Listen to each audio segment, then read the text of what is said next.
आप लोग क्यों नहीं भगवान पे भरोसा करते, क्यों नहीं भगवान पे विश्वास करते? महाभारत के युद्ध से क्यों नहीं सीखते? जैसे अर्जुन ने अपनी गाड़ी भगवान को सौंप दी, क्यों ना आप लोग भी अपने जीवन की गाड़ी भगवान को सौंप कर निश्चिंत हो जाओ। जो करेंगे भगवान करेंगे।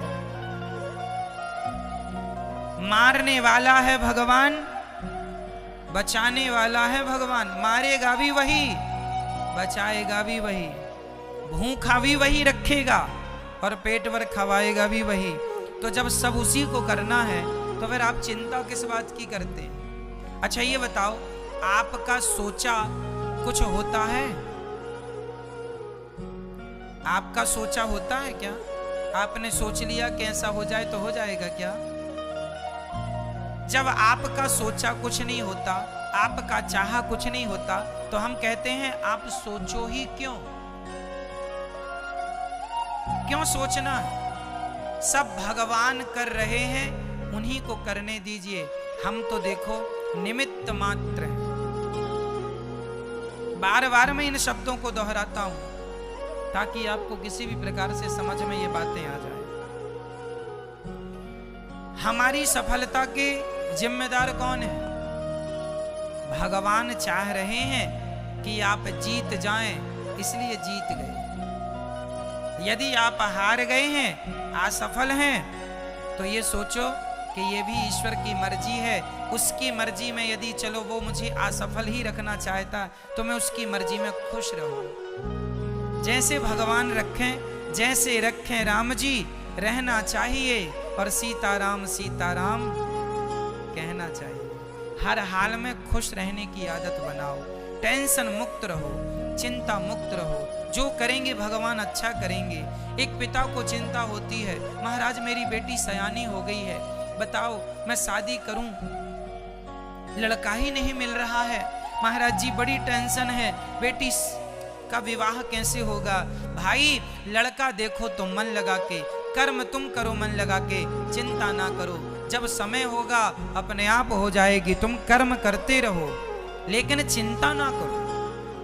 आप लोग चिंता करने लग जाते हैं। भैया को जगह ही हो जाए।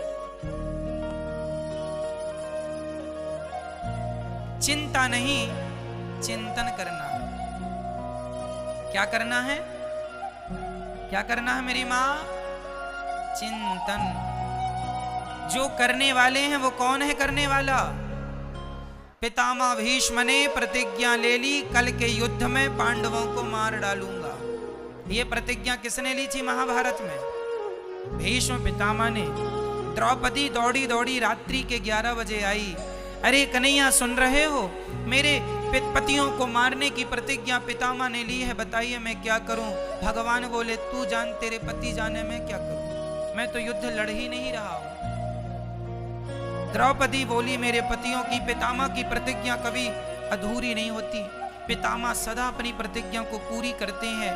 हे दीन बंधु, हे दीनानाथ, हे नंद नंदन, हे श्याम सुंदर, मेरे पतियों की रक्षा कीजिए। भगवान बोले चलो अर्जुन से बात करते हैं। अर्जुन के पास गए तो अर्जुन बढ़िया खर्राटे दे के सो रहे थे, खर्राटे मार रहे थे, बढ़िया गहरी नींद में सो रहे थे अर्जुन। भगवान ने जगाया, अर्जुन जागो। अर्जुन ने कहा क्या हुआ, क्यों जगा रहे हो आधी रात को? भगवान ने कहा कल के युद्ध में पितामह ने प्रतिज्ञा ली है, कल तुम्हें मरना होगा। पांडवों को मारने की प्रतिज्ञा पितामह ने ली। कोई योजना बनाओ, रणनीति बनाओ, कल का युद्ध कैसे करोगे? तुम सो रहे हो। अर्जुन ने कहा कन्हैया सोने दो, आप भी सो जाओ मेरे पास, यहीं सो जाओ। भगवान बोले क्यों, तुम्हें नींद आ रही है? कल के युद्ध में, कल निर्णायक युद्ध होने वाला है। पितामह भीष्म की प्रतिज्ञा कभी झूठी नहीं होती। अपने बचाव की कोई प्लानिंग क्यों नहीं करते? अर्जुन ने मुस्कुराते हुए कहा कन्हैया जिसके रक्षक आप हो उस व्यक्ति को चिंता करने की क्या जरूरत है? हम तो निश्चिंत सो रहे हैं, आपके भरोसे सो रहे हैं। हम तो आपके भरोसे सो रहे हैं कि हमारे रक्षक तो भगवान श्री कृष्ण हैं। आपके होते हुए पितामह हमें मार डालेंगे क्या? ये अर्जुन का क्या था? ये अर्जुन का क्या था? देखो, जहां विश्वास पुष्ट है, जहां विश्वास अधिक है, क्या वहां चिंता है? और जहां चिंता है मतलब वहां विश्वास। तो आप में से कितने लोगों को भगवान पर विश्वास है? यदि है तो फिर अब ये बताओ कि आप में से चिंता किस किस को है? मेरी मां, चिंता नहीं, सौंप दो, अब सौंप दिया इस जीवन का सब भार तुम्हारे हाथों में है, जीत तुम्हारे हाथों में है, हार तुम्हारे। कर्म करना हमारा काम है, कर्म करना हमारा काम, कर्म हम करें, उसका परिणाम क्या होगा ईश्वर जानते हैं। इसलिए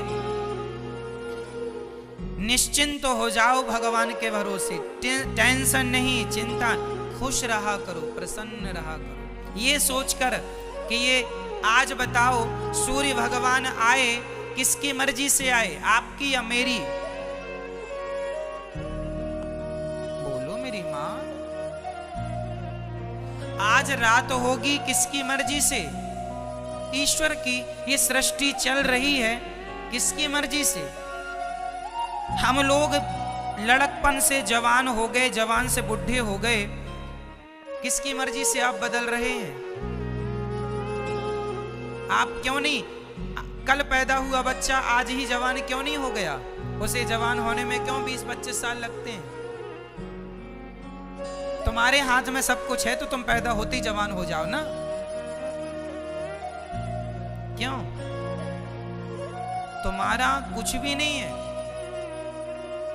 तुम्हारी ग्रोथ जो दिन दिन होती है वो तुम्हारी मर्जी से नहीं होती, ईश्वर की मर्जी से होती है। इसलिए सब ईश्वर के अधीन है। भगवान का चिंतन करना सीखो, भगवान पर विश्वास करना सीखो, भगवान के चरणों में आत्मसमर्पण करना सीखो। जब आप समर्पण कर देंगे तो आपकी गाड़ी भगवान ही चलाएंगे, उनके भरोसे खुश रहा करो बस।